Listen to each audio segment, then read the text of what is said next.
into a lot of underhooks. Okay, so my underhook series and all kind of stuff all lead into this. So from here, okay, I'm in a tight position right here. A little bit outside the box is I'm going to shift my head instead of into his neck.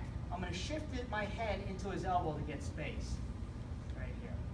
Okay, so I can only do this really when I'm down in my stance too. That's also the good thing about this, is that when I'm down in my stance. So I shift my head into his elbow.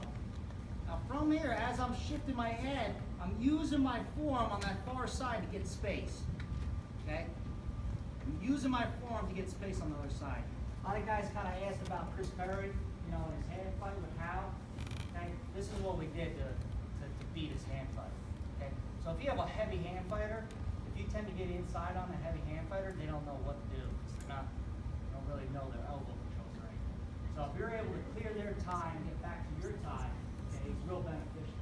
But if you let them sit in their tie, they'll wear your ass plumb out. Okay, so being able to clear their tie and get back to your tie is something that's a skill in itself. So right here, I'm showing you guys how to clear his tie and get back into your control of your tie. So we're in here, we're collar tie. I'm going to kind of shift my head into that elbow. From here, I'm getting space. I'm going to come back to the wrist. What you got to watch for your guys is them grabbing too high at the forearm, okay, or taking his fingers and pulling it down. If I take these fingers and pull it down, I clear it, but I don't really have another setup move to go to. So from here, my head shifts in, I take that wrist and I roll it right off the top of my head. Now if you see, I got space. Now from here, as I roll it, okay, I roll it over the top of my head and I'm turning it. As I'm turning it, that hand's shooting through. Boom! Right into my underhook. Right. All right. So from here, we're in that collar tie situation. My head turns into that forearm right here, or into that elbow crack. As it's turning, it's getting space. I'm using my forearm to get space. Right. Notice I'm down in my stance. It doesn't work with my head up. It doesn't work with my head up. I can't take it off my head. So from here, my head rolls in, I shove, I get space. As I'm rolling from here, I'm going right into my underhook. Bam! Right to it. I step right to it. Okay? I can have head position or I can be up here. Okay? Now the first move we're going to go into, okay, I always like is to go into a front head.